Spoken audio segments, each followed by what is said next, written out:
Right, so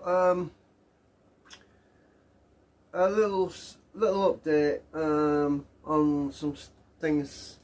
Right, so I encoded 2 videos yesterday. I did one on my normal computer, my main machine, you know, the old one, and I encoded the same videos, but I did a slightly different compilation, very slightly, on this motherboard that's on the table that you can see right now. Well, it's out the box. Now I've installed the operating system on this SSD, which is right here. Oh, I don't know if you can see it. It might be off camera. Oh, right, so the SSD, the blue SSD down here, I installed the Zorinos 17 on there, and I wasn't very happy with the 4-core CPU. It took probably twice as long to encode the same videos, but most of the time it said it was doing about 5 frames per second, 4 frames per second during the video encoding process. It was around 5 frames per second mostly, but my other machine, which is using the 6-core CPU, was able to do it at 6 frames per second in HD5. So obviously I'm still waiting for some more memory. I need to get the other memory stick to replace the faulty memory stick, which caused me a lot of problems with booting on the other machine.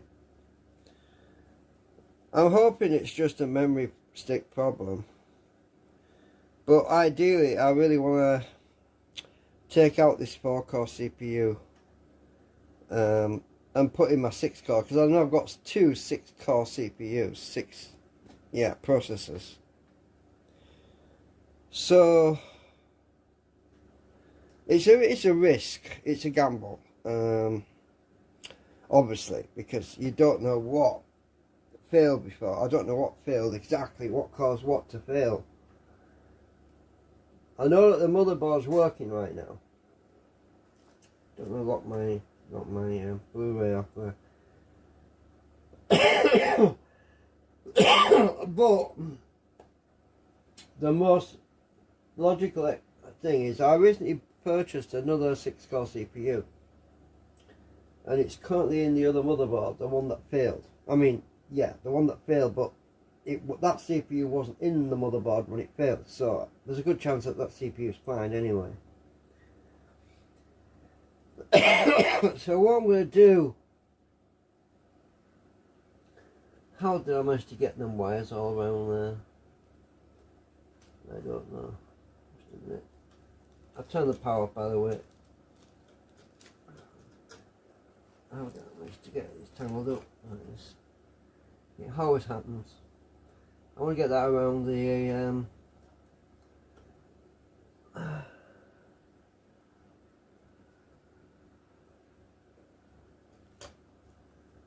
I want to get that out the way if I can.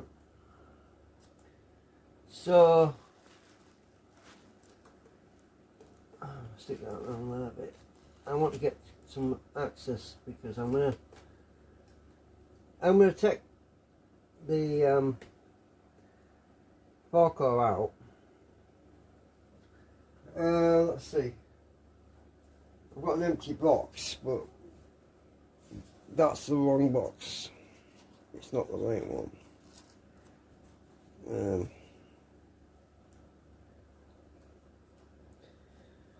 So just a minute.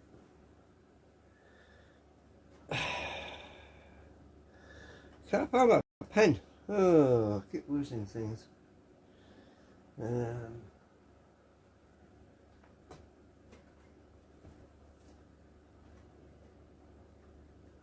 So it's been so freaking warm lately, and everyone's probably commenting, why have I got holy pants?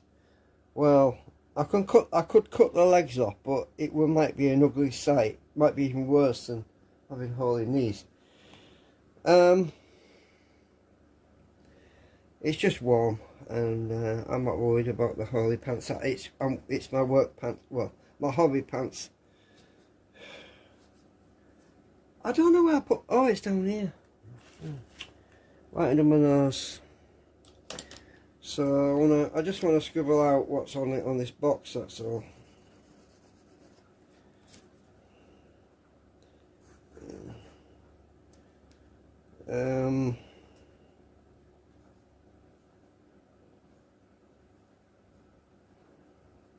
Just writing 4-core on it, because I'm going to take the CPU out and I'm going to stick it in this box. Let's see.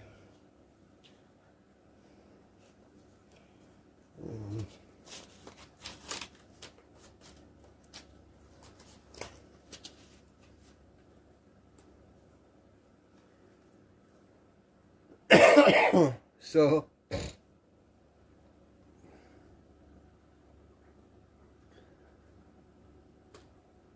let's get this off. Now the trick to getting these off when they're stuck down with thermal paste is to gently lift them and twist. Well, no, that came off easy. There wasn't a lot of thermal paste on it, but it was really cool. It wasn't overheating at all. So it's difficult to ground myself right now, so I'm going to touch that because I know it's ground.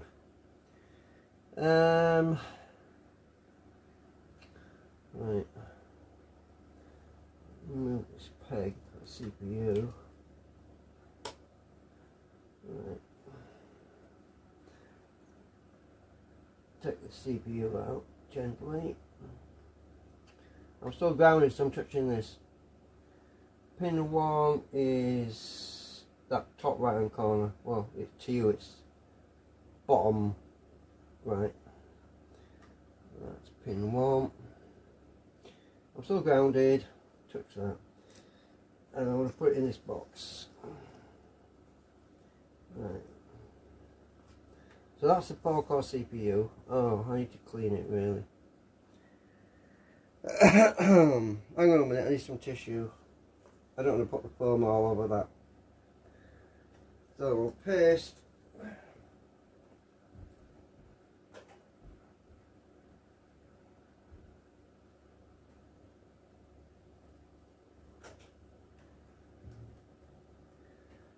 Right, touch that again.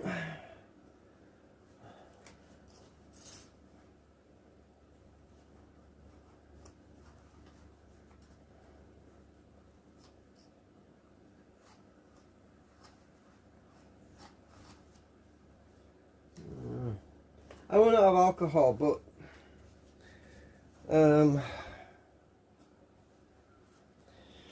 WD-40 will have to do.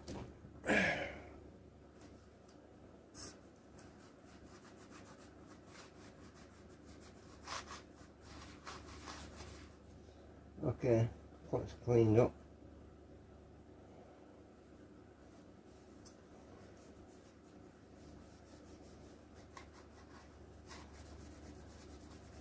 Right, cleaned up. Hold on. I'm going to take the CPU out, out the other motherboard now, and touching the case of the other computer and the ground, so I'm grounded.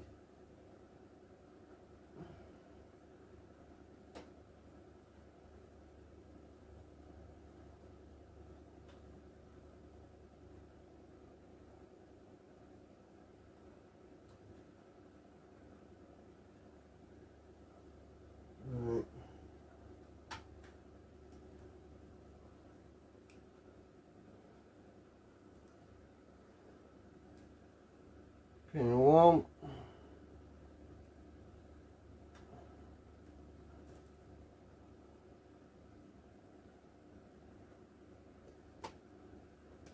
it just drops straight in. Right. I don't want to get this stuff all on my hands, so I'm going to use my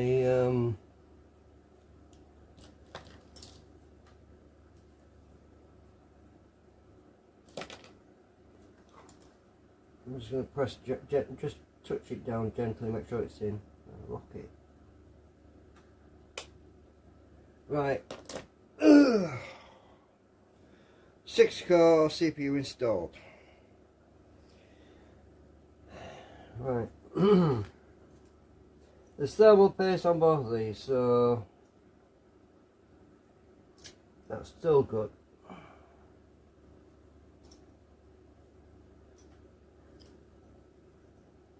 Wiggle it about a bit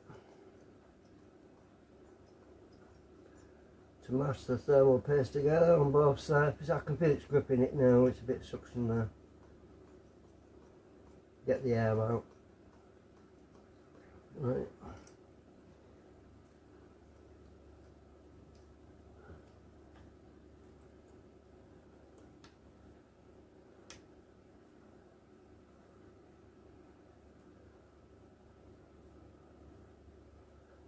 On. Seems to be on. Yeah, we're on. So I've got the 6-core in now. This is the scary part, but remember, this CPU, I recently bought this to replace the other CPU because I thought the other one had died, but it wasn't that. It wasn't the CPU, it was the motherboard. So this is another CPU, and the other one never powered up with this CPU in it, so I've never tried this CPU technically. Okay, so that's in. And now I can move the camera back. Oops. And we're going to see if we get anything on the screen when I turn it on.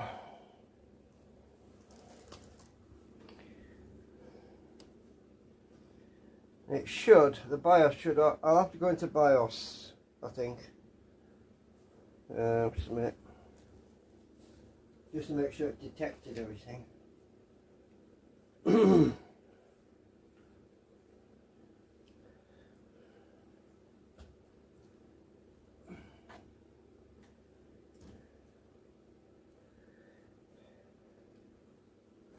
Right, sorry, just give me a minute. Oh, my back is killing me again.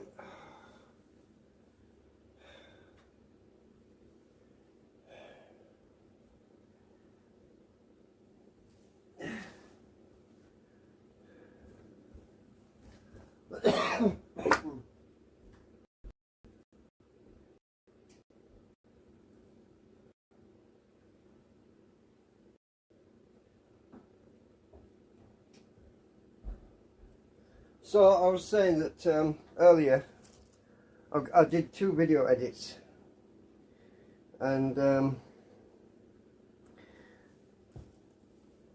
going to upload the video editing that I did on this motherboard later on, and it's got a B at the end of the title. So the one I did on the first computer has an A. I think it was part 17A and 17B. 17B is the video encoding I did on that motherboard with a 4-core. Well, I haven't uploaded that yet.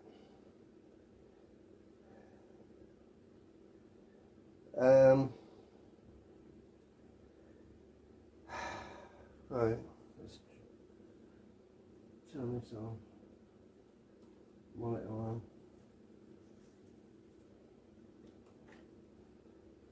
Make sure that comes up. I need to get into BIOS pretty quick.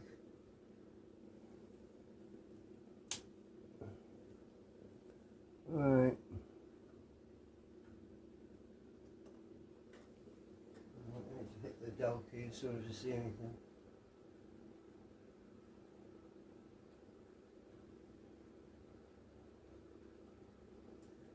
Right, we're in BIOS.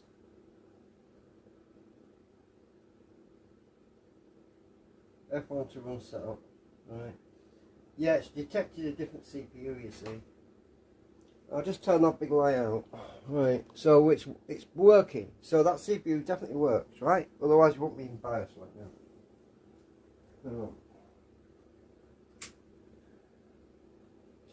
So there was nothing wrong with that other CPU I just got. The 6-core CPU I just bought is fine.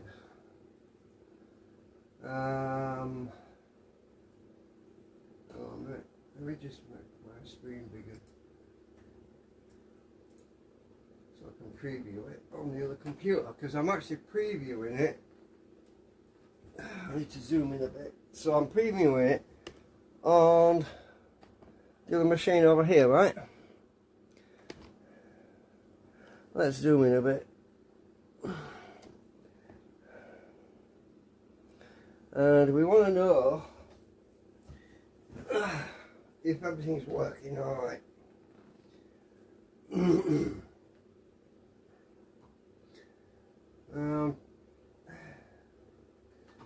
I'm not feeling too good at the moment.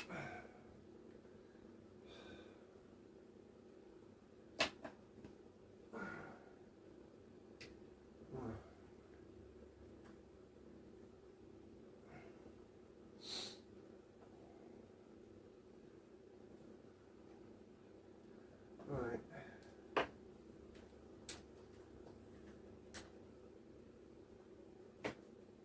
So it automatically went into, it was trying to go into BIOS setup anyway.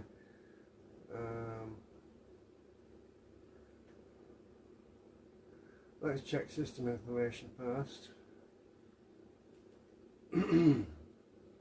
So that's the BIOS version I'm using. It's the same BIOS version I'm using on my main machine.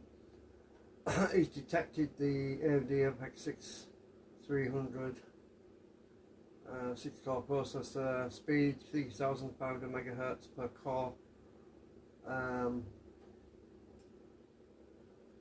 Detected the memory okay.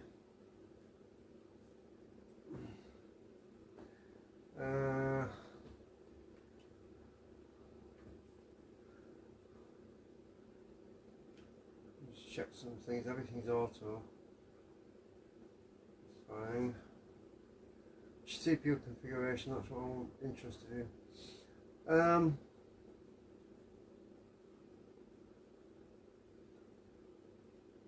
Right.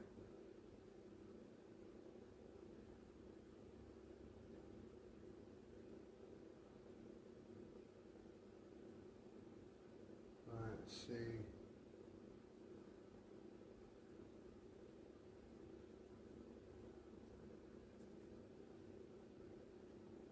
So I'm not overclocking. I don't like I don't like overclocking, especially this particular motherboard, because 6-core CPUs tend to, and I am using internal graphics right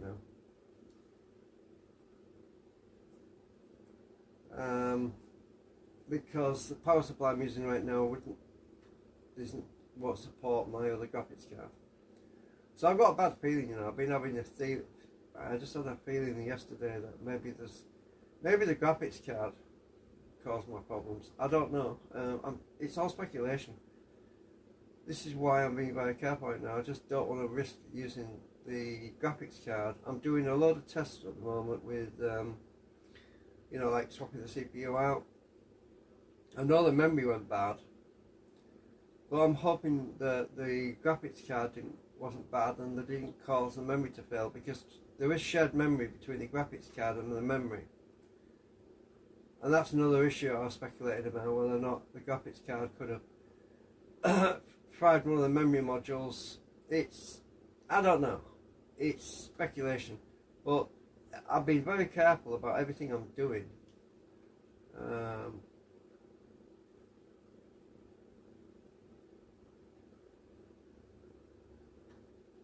Because once you fry your motherboard, that's it. There's no going back. So I'm trying to be very careful. I can't afford to buy another one. I'm not going to buy another one. They're getting too expensive. They're getting a bit rare, actually.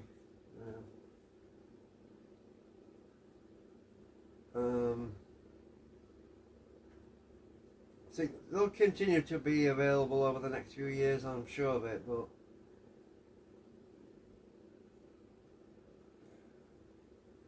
I'm trying not to take unnecessary chances.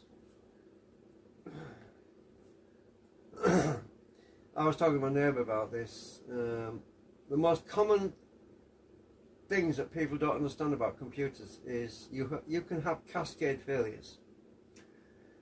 A cascade failure is basically when one item is faulty and it causes other parts on the computer, like memory, graphics, CPU, causes them to suffer damage, and they ultimately end up causing damage to other items later on down the line if you get another computer motherboard.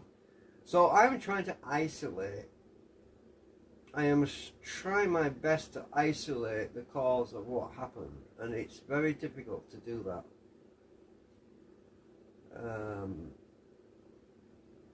I still haven't managed to find my turbo fan. I can't remember where it is. I'm looking for my turbo fan settings and I can't remember where it is. I've forgotten. Power, it must be in here somewhere.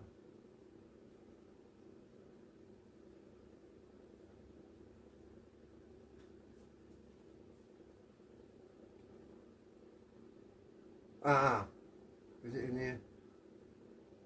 Ah, yeah, I think this is it. Ah, found it. Okay, that's what I was looking for. I wanted to put my fan on turbo mode because it keeps it cooler.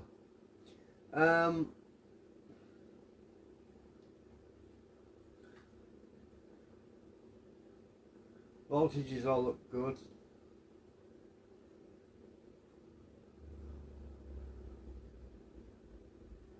The 6 core always runs slightly warmer than the 4 core.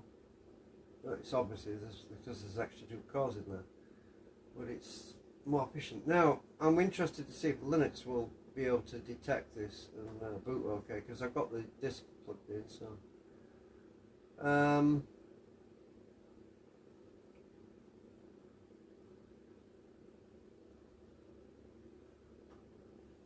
I'm going to turn off quick boot. I want to see what's going on. Right, it didn't show me last time though.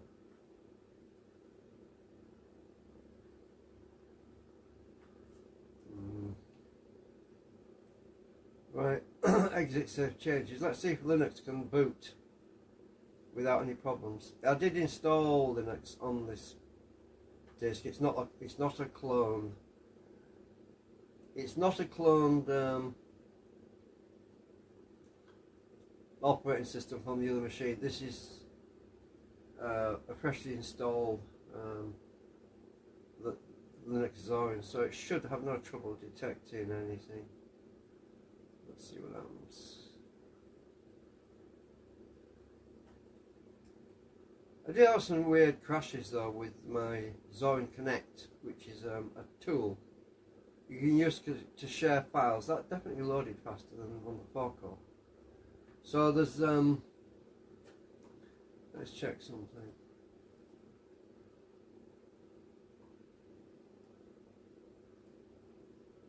This CPU is fine,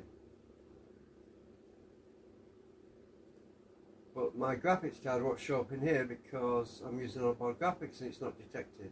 You're using the Radeon driver, because I don't have the NVIDIA external graphics card in, so it doesn't tell me nothing, right? Temperatures, I need to keep an eye on those. CPU temperature 37C, mobile temperature 24C.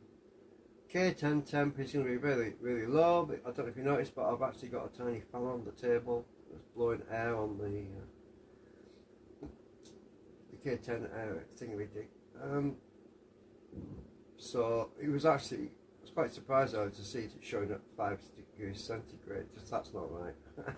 It's actually saying 16 degrees centigrade. It can't be, because the temperature in my living room is 25, so I've no idea why K10 temp is so low. It doesn't make sense.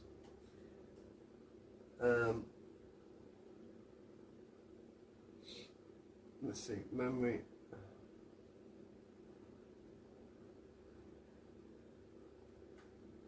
So the 6-core processor is fine. That's what I wanted to know. I'm happy, I'm glad that that's fine. It was a risk, obviously. I'm taking a risk when I put it in because you didn't. But remember, this is the CPU I bought to replace the other one because I thought the other one might have been damaged. So I'm very reluctant to try the other one.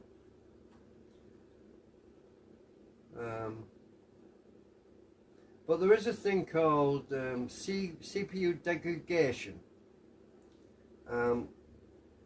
There's an article on the internet that talks about CPU degradation, which is basically a symptom caused by users who overclock their motherboards.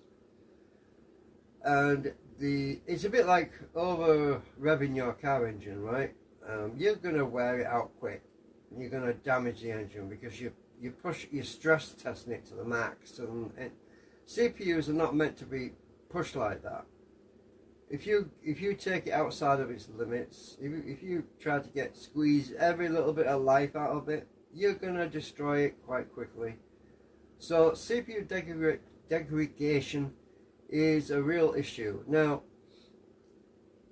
the problem is that these people out there who just have this thing about overclocking machines, overclocking CPUs, overclocking graphics cards, they ultimately are just shooting themselves in the foot, and they don't care because they end up selling these things on eBay to mugs like me that will buy stuff, and it's cheap, and we think, and they get their money. They're basically taking all the life out of something, and they get their money, and we end up with something which is basically on its way out anyway. It's about to fail. Because these sellers sell stuff because they've noticed some anomalies and somebody's told them, oh, you've got CPU degradation, it's starting to fail. And they bloody well sell their crappy damaged components to people like me. And we end up suffering as a result, which is selfish, really. It's selfish what these people do. If they've overdriven something and they've stripped all the life out of it, they should bin it, not sell it. Because it's just greed, really. People just get greedy and they think, I can get some money out of it. They don't care. There's a whole bunch of articles on the internet. Just search for CPU degradation about what causes it, and so that's cool. I haven't even used the browser on this thing yet. I haven't even used the browser. Now, I did install Kden Live. Now let's check something. Kden Live. Let's load that. Right, that loaded faster than yesterday. So I did this video encode yesterday. That one. And so let's preview. Let me just try something. I just wanted to, let's see.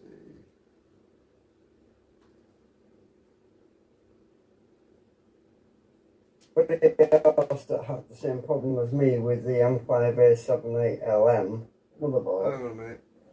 When I did a search for other people that were repairing them, every single video was... I can't see my video for some reason. It might be because I encoded it with a 4-core CPU, I don't know, but I can't see it. Hang on a minute. Well, I can't see anything. Oh, did I open a full screen on it or something? Hang on a minute. Oh, it's behind. The window's behind. That's why. Hang on. Oh, now what have I done? The window's gone behind the other one. Now I can't get the window back up. Just a minute.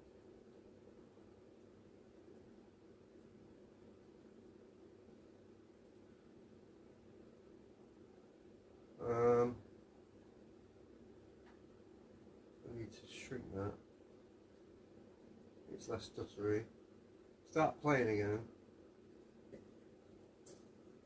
I wanted a remote solution. You know, if I was to find out once and for all if it was the switches, I could temporarily hook this up and use a remote key fob to turn it on. So when you press that button, yeah, it's very laggy. The light comes on, it sends a signal. It's got a 12-volt battery in there, by the way. I haven't used this for years, but still got a battery in there. I can't believe it still works. Oh. For some reason, it's not focusing on that. It's because I put a new CPU in it. It's the other problem is I don't have the graphics card, the external graphics card, so the rendering is very, very poor for previewing stuff in Cadence Live. It does use a lot of CPU. So, hang on a minute, where are we? We just been, oh, this is in full screen mode. Hang on, view. No, it's not.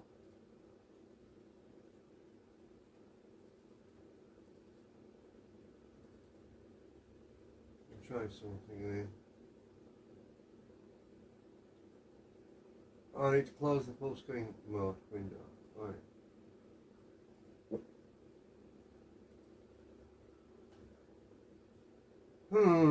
Right.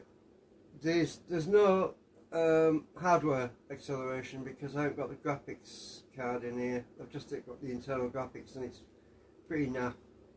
That's why I need to get the other graphics card installed on this motherboard at some point because it's laggy as hell.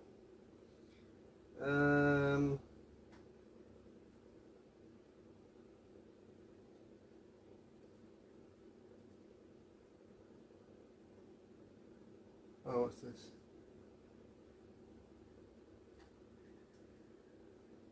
The power. I can't get. It still thinks it's in full screen mode. It's not. I've exited that. I closed the window. Just a minute. Huh. That's weird. I've not seen that problem before. It might be. I might have to reinstall it. Oh yeah, I've got to update drivers now because there's a different CPU in it. I'll have to update drivers. I'll have to close this out.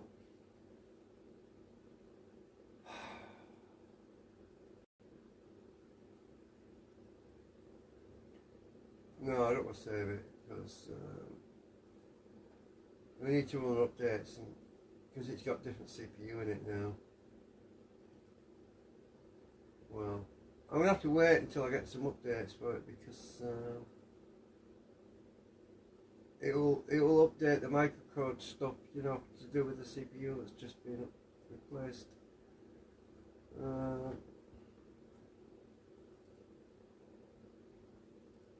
See if this detects anything.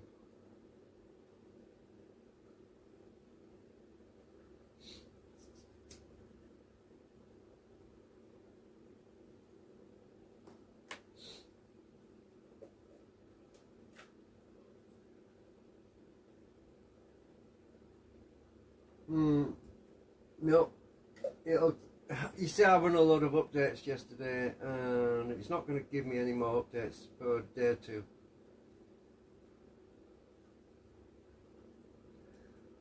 Let's try.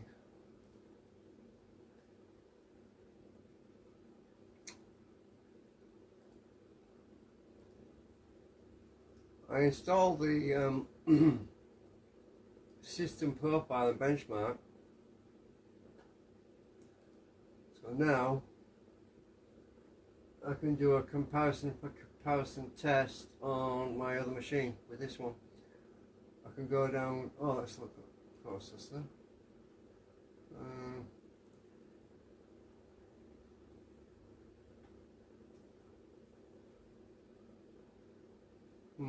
That's working.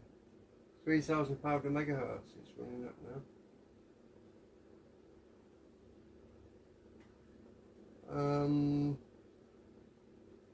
Check my temps.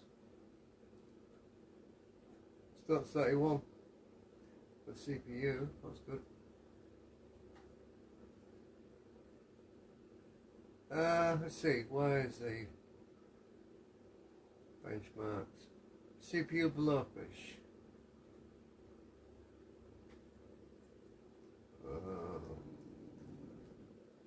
Apparently I'm at the bottom, which is no surprise because I usually am. There's a lot of newer machines out, much more powerful now.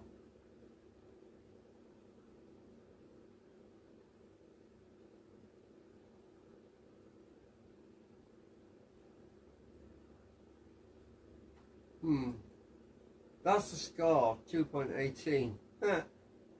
Check CPU crypto hash. On that one, I'm at the top.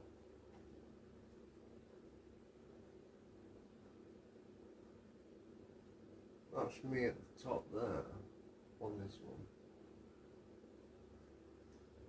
There's all these different benchmarking tools. They're all by year. The latest benchmarking tool is probably the Blowfish one. That's for the latest hardware, the new stuff that's just come out. I'm using the older one. The older ones are more accurate for me. You know, I'm getting a better comparison with machines that are around about the same year, if you know what I mean.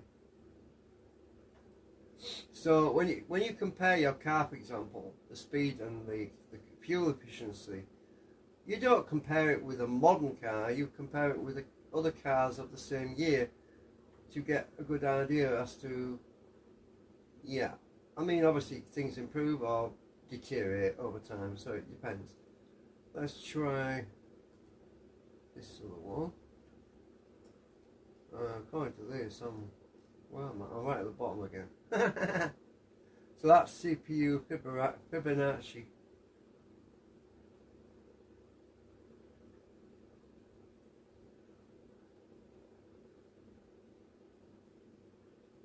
And what about CPU and Queens?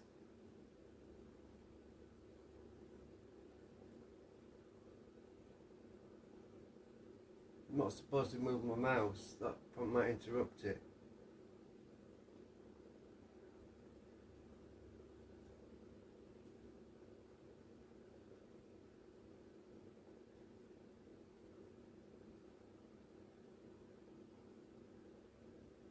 Wow, this is taking a while. Alright, so on this one, I am score 26.8, 80. So we're sort of in the middle there. You go all the way down, the slow stuff is right at the bottom. I think it's to do with what capabilities the processor has. This is what these different tests are about. I really don't understand it all, to be honest with you. That's why I'm just telling you what I'm seeing on here.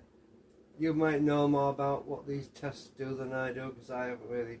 I'm not an overclocker, right? So I don't use these tools. But you people who are watching might know what these tools are all about. So maybe you can leave a comment. I don't know. Hopefully you can. I don't know. Some of my YouTube. So sometimes my videos don't allow you to leave a comment if you're not a member, not subscribed or something. So you might have to subscribe to leave comments.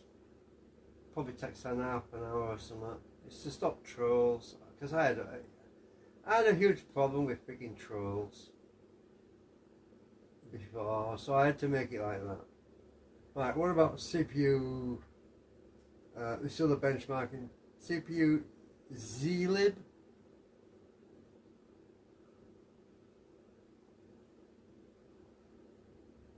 Oh, second place. There's another one, Power PC. Wow, that's way above me.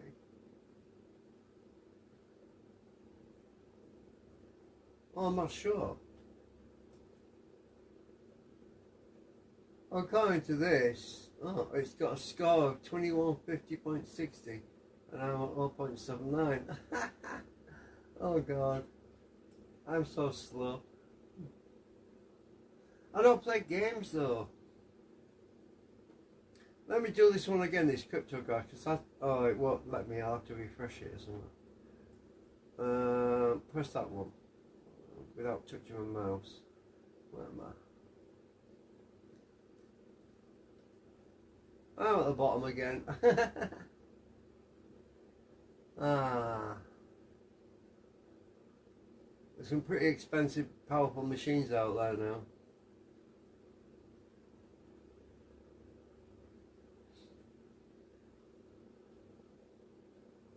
What about FPU retracing?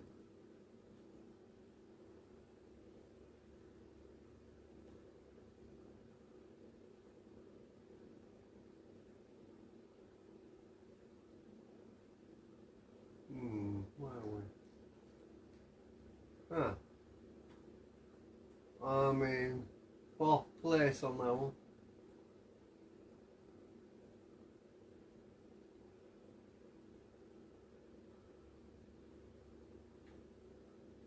GPU drawing, I'm not going to bother with that because it's onboard graphics. Oh, actually I should do.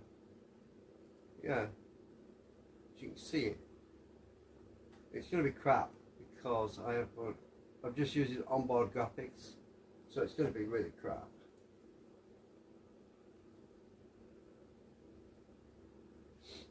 I don't have any really good external hardware acceleration yet installed, so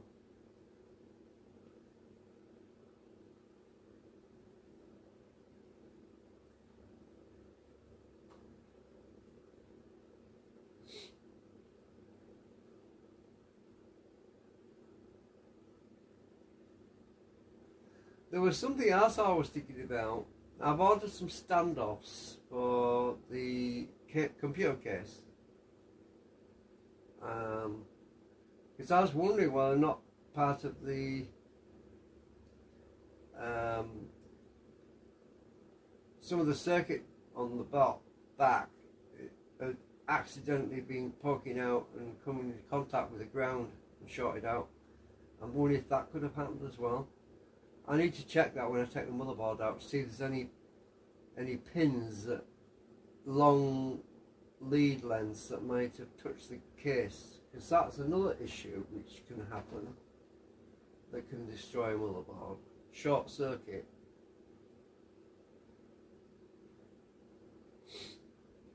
Right, so those are results for that. 3016.62. And there's nobody else in that graph range. Oh, interesting.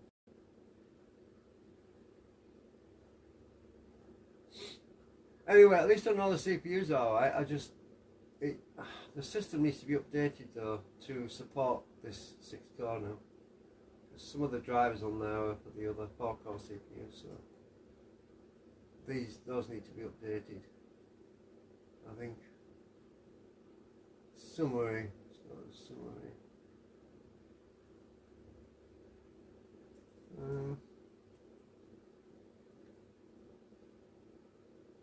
So on the latest one, Zorinos 17.3.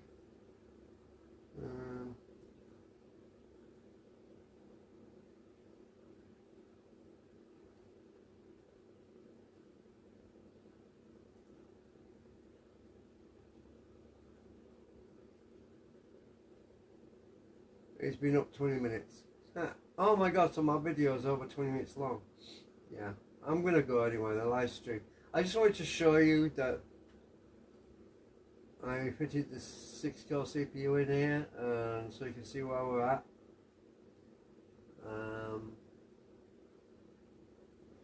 So when these standoffs arrive, I want to support the bottom of the motherboard on the case because they were hovering in mid-air before, if you remember.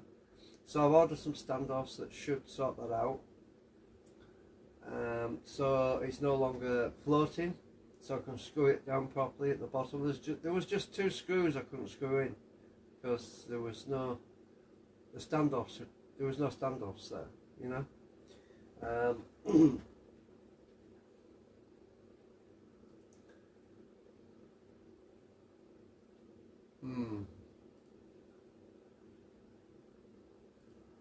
Anyway, it's working, it's not crashing, doing anything funky.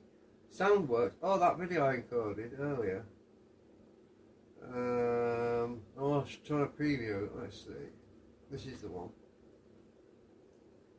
it plays fine.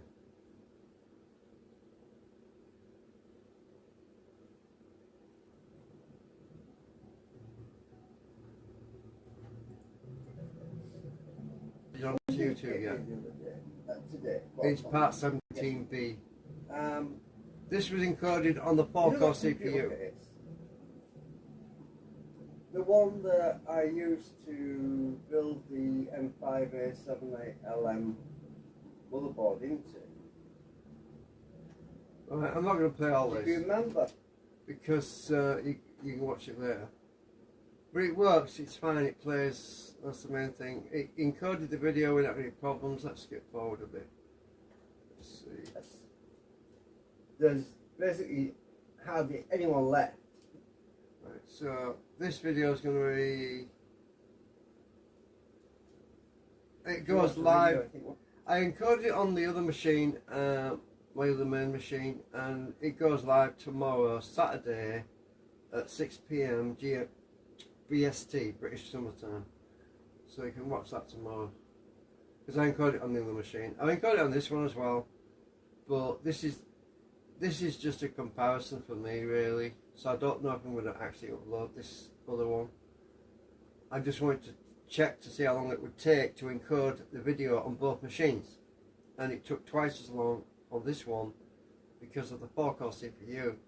But the next time I encode it on, if I encode this video again on this machine, it should be faster now than it was on my other machine, because this one runs a lot cooler. I noticed somebody made a live stream comment the other day, and I didn't see it when I was live streaming, but somebody said, oh, that's a very tiny fan. Yes, it is. I agree with you, it's a tiny fan, but on the motherboard it's a tiny fan. But what you don't realise is I've also got a case fan which is sucking air directly from outside the computer case, and it's directly above the CPU fan.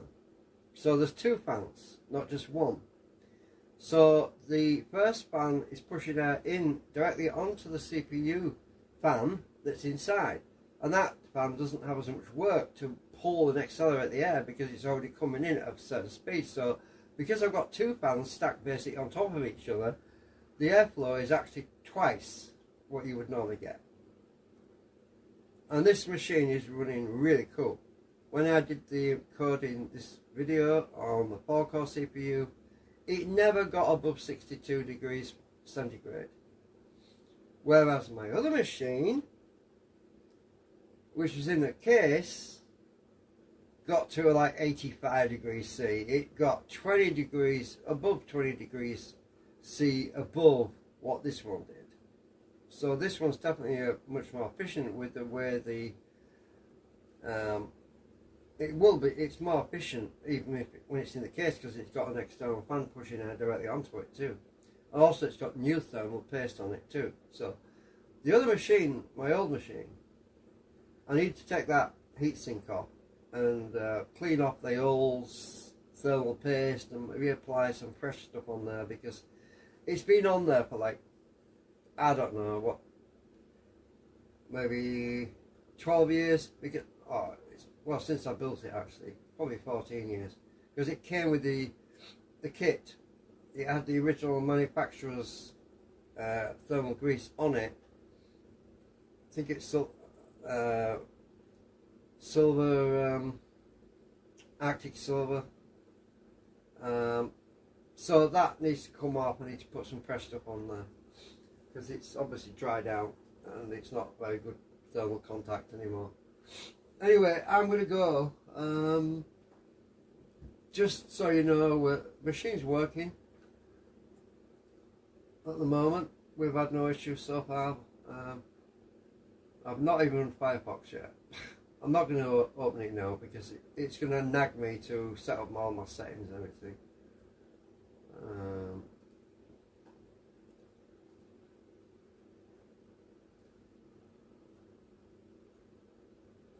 Anyway, we'll see you later. Oh, I I've got the wrong keyboard in front of me. Hang on. Trying to stop the live stream.